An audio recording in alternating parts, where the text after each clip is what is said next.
Hello बच्चों, good morning. Welcome to my YouTube channel Best Approach. Start करते हैं अपन question number 12। ये बच्चों असर्शन रीजन का सवाल है। इसमें ऑप्शन ये दे रखे हैं कि first true, second true explanation है।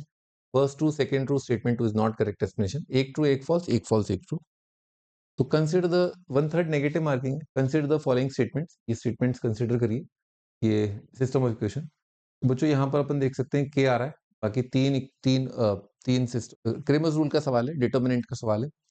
स्टेटमेंट 1 कह रहा है system of equation has no solution for k not 3 and statement 2 कह रहा है डिटर्मिनेंट 0 नहीं है k जब 3 नहीं है।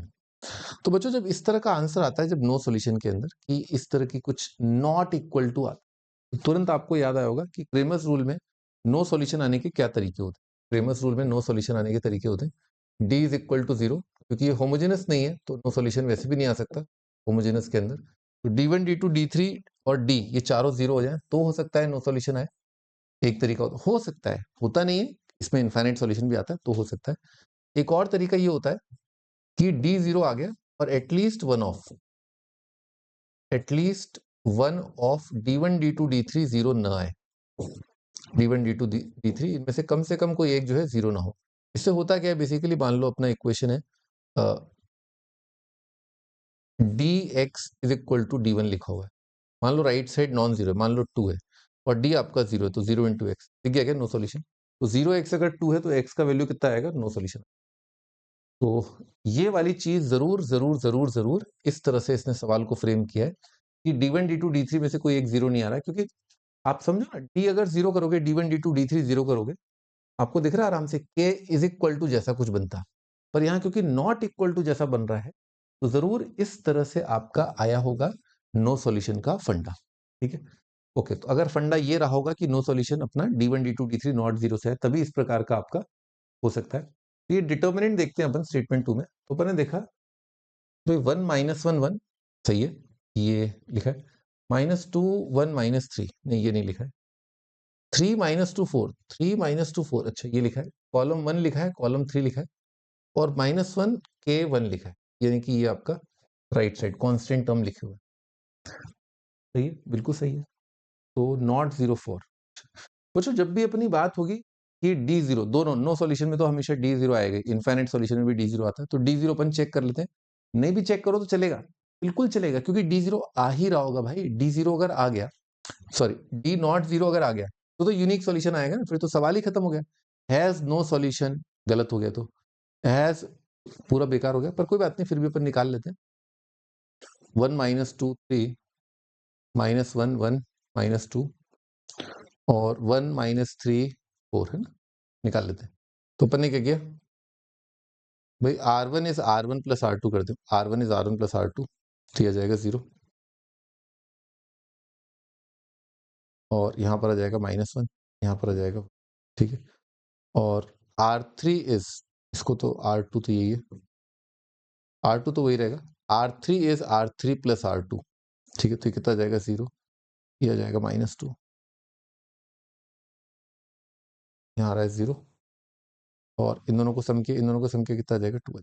मुझे यहाँ से खोला कितना आ रहा है, -2 + 2 0 आ रहा है। सही, वो तो पता ही था अपने को d0 आएगा, d0 आ गया, यानी कि नो सॉल्यूशन या इनफाइनाइट सॉल्यूशन होगा।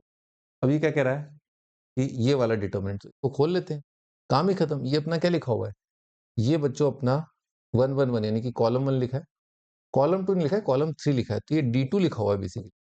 d2 में भी क्या होता है, d2 में क्या होता है, इसकी जगह आता, इसकी जगह ये आता, पर इसने क्या किया, शिफ्ट कर दिया बेसिकली। तो ये -d2 लिखा हुआ है मेरे ख्याल से, -d2, क्योंकि ये तो सेम रहा, इसकी जगह -1 k1 आता और यहाँ आता 3 -2 4 3 1। बिल्कुल बच्चों, ये -d2 लिखा हुआ है। खैर 0 आ रहा है नहीं आ रहा है वो तो, -d2 इज इक्वल टू 0 और d2 is equal to 0 same ही वैल्यू आने वाली। तो खोल लेते हैं अपन। खोल के क्या करें भाई, इसको इधर से खोल लेते हैं, इधर से है ना, इधर -4, चलो ऊपर से ही खोलते हैं ना। इधर -2 के -2 के -2 -2 -4 के, ठीक है। ये लिखा है, कितना लिखा है, -1 -3 इंटू -1 माइनस के लिखा हुआ है माइनस, और क्या लिखा है, -4 +2 -4 + 2 -2 -2 इज इक्वल टू 0 कर देते, फिर नॉट इक्वल टू बाद में देख लें।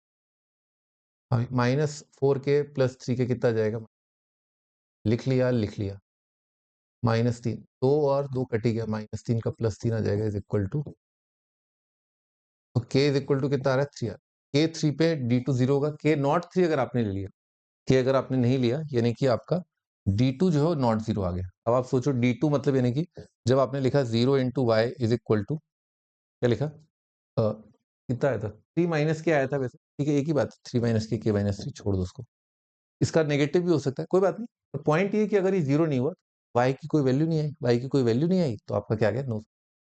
तो डिटर्मिनेंट इज नॉट 0, बिल्कुल बढ़िया एक्सप्लेन से हो रहा है, तो ए ऑप्शन इसका आंसर हो जाएगा, क्योंकि स्टेटमेंट 2 क्या है बेसिकली सही से एक्सप्लेन कर पा रहा है कि d2 नॉट 0 है देखो, और ये वाला फंडा आपको पता ही है, तो इस फंडे से अपन बोल पा रहे हैं कि no solution for k not 3, ठीक है भी, तो ए ऑप्शन आंसर है। Very easy question, Cramer's rule, पर हाँ सवाल आते भी इसी तरह के हैं कि नो सोल्यूशन, तो इसकी अच्छी खासी अपनी प्रैक्टिस है। मैं वैसे जनरली कई बार इस तरह के सवाल तो नहीं जहां पर स्पेसिफिकली ऑब्जेक्टिव सवाल दे रखा और इसी से हो रहा है ये, पर जनरली मैं क्या करता हूँ, मैं तो इस तरह से करता हूँ कि मैं इसमें इक्वेशन सॉल्व कर देता हूँ, ठीक है। इक्वेशन कैसे सॉल्व कर देता हूँ मैं, ये वाला, तो फर्स्ट और सेकंड को ऐड कर दिया, कितना जाएगा, -y + z is equal to -1 + k, जो इसको सेकंड और थर्ड कितना जाएगा, -2y + 2z है ना, इज इक्वल टू कितना आ जाएगा, k +, हाँ जी। तो जो यहाँ पर मैंने देखा कि infinite solution, no solution, no solution के लिए कितना आएगा, 1/2 is equal to 1/2 should not be equal k -1 upon k plus, ठीक है। ये होता है नो सॉल्यूशन का फंडा, है ना। तो अपन ने y और z में लिखा, और वो बचपन वाली 10th क्लास की याद है, a1/a2 b1/b2 not equal to c1/c2, ये होता है नो सॉल्यूशन का। तो कितना जाएगा, k + 1 is equal to 2k - 2, तो k का वैल्यू कितना आ गया आपका 3, नॉट इक्वल टू के लिए कितना आ जाएगा, नो सॉल्यूशन आ जाएगा। तो system of equation no solution बिल्कुल सही है, ए ऑप्शन इस तरह से हो गया, ठीक है। और k नॉट थी, द डिटर्मिनेंट इज नॉट 0, ये आपको फिर d2 से ही देखना पड़ेगा, ठीक है, क्योंकि एक्सप्लेन करने के लिए आपको ये चीज भी आनी चाहिए और d2 भी दिखना चाहिए, ठीक है बच्चों। Okay bye.